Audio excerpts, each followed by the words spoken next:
torcedor vascaíno, tudo bem com vocês? Espero que sim. Elias chegou para mais um vídeo aqui no canal. Após os jogos de domingo, o Vasco perdeu de virada, né, para o Fluminense, mais uma vergonha, mais um vexame, com direito ao gol contra logo do Verratti, né, que sempre ajuda o Vasco com gols. Nosso pirata, nosso artilheiro do Brasil em 2025, acabou deixando a desejar, né, fez um gol contra. E infelizmente esse gol aí, né, ajudou para a virada do Fluminense em cima do Vasco. E agora temos que olhar para frente, né? Não adianta ficar aqui se lamentando. Hoje encerra a 10ª rodada do Campeonato Brasileiro. O Bragantino recebe a equipe do Juventude em casa. E em casa aí de vitória do Bragantino, não muda nada na tabela. O Vasco continua em 15º. E em caso de uma vitória do Juventude, o Vasco pode descer para a 16ª colocação do Campeonato Brasileiro. Mas é muito pouco provável que o Juventude vá pontuar em São Paulo. Em caso de um empate, o Vasco continua em 15º. E lembrando aí que os times como o Santos, os times como o Sport, já pontuaram, né? Times que estão na zona de rebaixamento. O Santos venceu o confronto direto contra o Vitória, ganhou de 1-0 jogando fora de casa. E no caso o Sport empatou com o Inter, jogando em casa 1-1. E agora o Juventude joga fora, né? Vamos torcer aí pro Juventude não pontuar, porque seria uma péssima rodada aí pro Vasco, né? Que além da derrota poderia terminar empatado, né, com o Fortaleza na 16ª colocação, e o Fortaleza entraria na zona, né, como 17º em caso de vitória do Juventude. Mas é muito pouco provável que o Juventude vá vencer essa partida, né, contra o Bragantino. O Bragantino está jogando muito, está muito bem, está no G4. De repente um empatezinho aí, né, eu acho que pode acontecer, tem possibilidade, né. O Juventude com certeza vai jogar fechadinho contra o Bragantino para tentar arrancar algum ponto. E cara, a situação é o seguinte: amanhã tem Sul-Americana, o Vasco encara a equipe do Melgar em São Januário, jogo às 7 horas da noite com transmissão da Paramount. E no caso, o Vasco tem que esquecer a Sul-Americana, cara. Eu falo isso com muita tristeza no coração. Infelizmente, a gente não pode mais ficar pensando na Sul-Americana, galera. Infelizmente não dá. O nosso elenco é ridículo. A gente não tem uma zaga confiável, a gente não tem volantes confiáveis. A gente só tem apenas 2 jogadores que a gente pode contar desse elenco. Jogadores de confiança como o Léo Jardim e também como o Verratti. Eu não estou querendo aqui desanimar você, torcedor do Vasco, mas o Vasco venceu o Melgar e ir para os playoffs aí da Sul-Americana. A gente pode acabar se complicando mais ainda na tabela aí do Campeonato Brasileiro, porque esses jogadores que jogam no Vasco vão achar que o Vasco virou, né, o Real Madrid, o Barcelona, o Manchester City, a Inter de Milão, o PSG, e eles vão ficar de salto alto, não vão dar aí, né, a devida importância para os jogos aí do Campeonato Brasileiro, onde o Vasco corre sério risco de rebaixamento, cara. Eu nunca fiquei tão nervoso e pensativo igual eu tô, por isso eu tô aqui alertando você, torcedor do Vasco, mesmo que o Vasco venha vencer a equipe do Melgar e se classifique aí nos playoffs e vá para as oitavas de finais da Sul-Americana.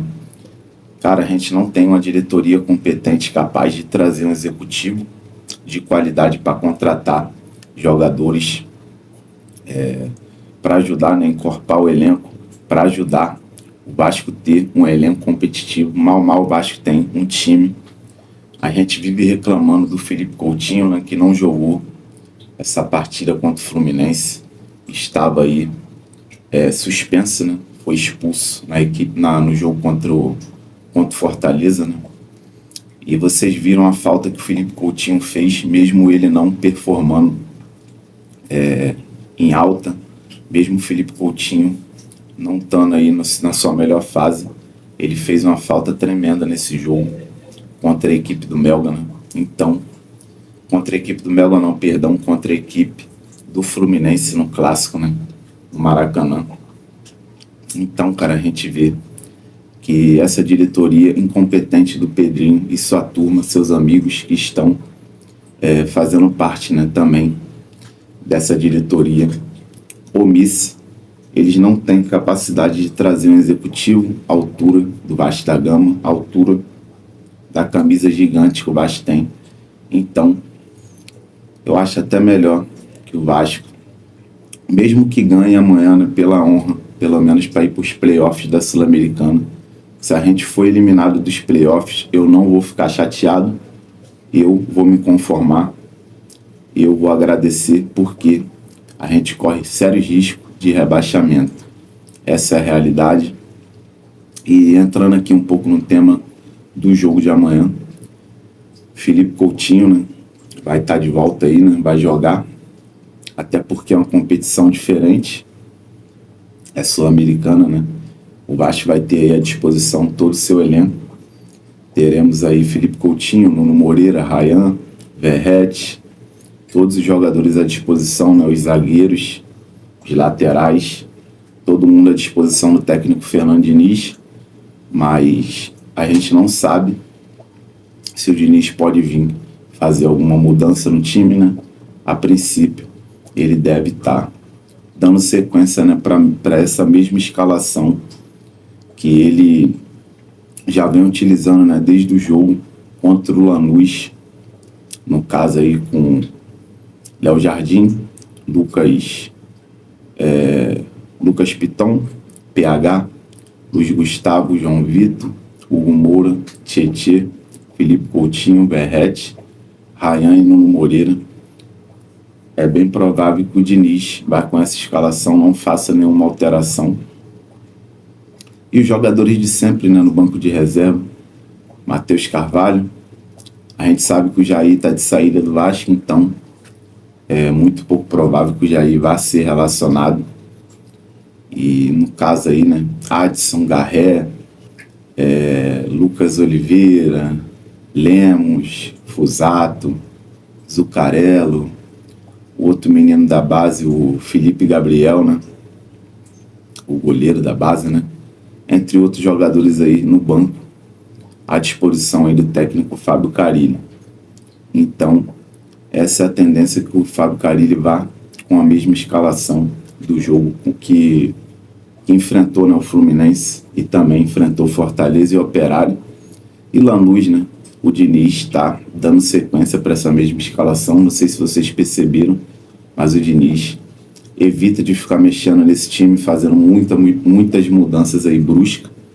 Às vezes ele faz uma mudança ali pontual, porque se ele mudar muita coisa aí pode desandar mais ainda e ele acabar se complicando, porque o elenco é ridículo, o elenco é fraquíssimo.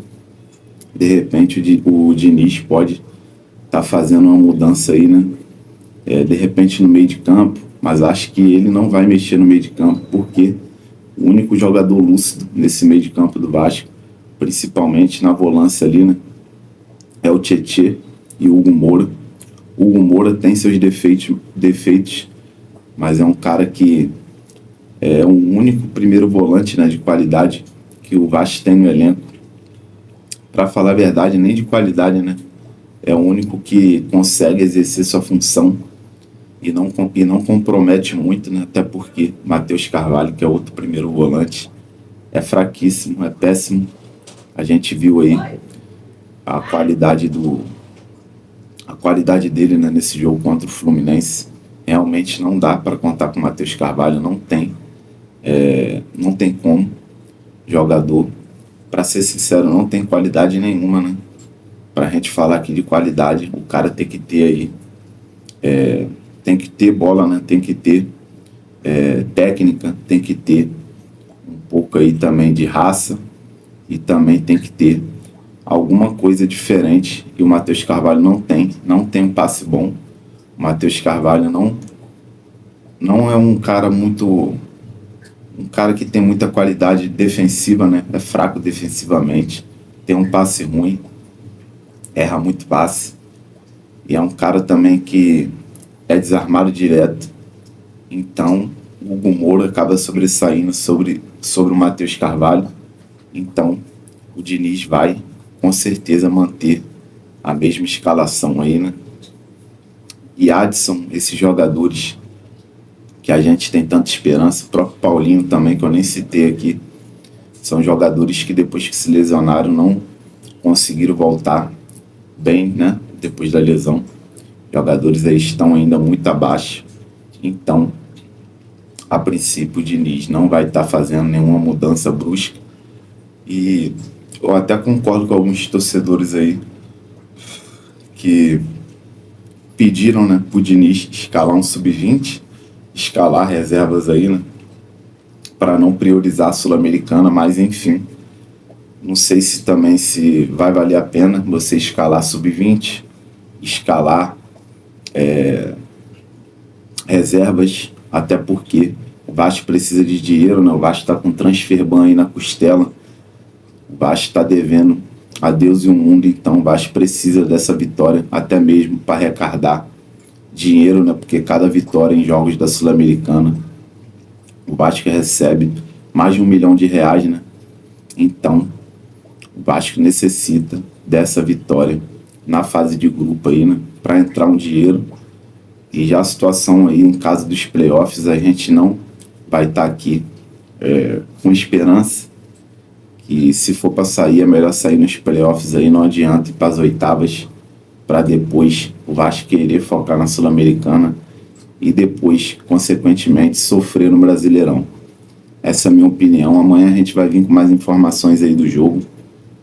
Mas a princípio não tem nenhuma baixa confirmada em relação a lesões e nem pendurados aí, né, para a Sul-Americana.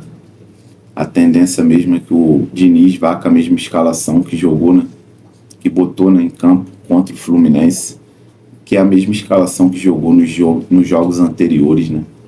Então, é isso. Qualquer informação, qualquer notícia a gente vai trazer aqui. Lembrando que em caso de vitória, o Vasco se classifica. Em segundo, o Vasco está com 5 pontos. Em terceiro lugar, né, atrás do próprio Melgar e também do Lanús. O Lanús está com 11 pontos, é o primeiro na Sula. O Melgar tem 7 pontos, é o segundo. O Vasco tem 5, é o terceiro. E o Porto Cabelo, aquele magnífico time que o Vasco conseguiu aí tomar uma goleada, né, é o último colocado com 4 pontos aí na Sul-Americana. E o Porto Cabelo encara o Lanús jogando na Argentina e o Vasco pega o Melgar, né, em São Januário. E é isso, torcedor. Tamo junto aí, fica com Deus aí.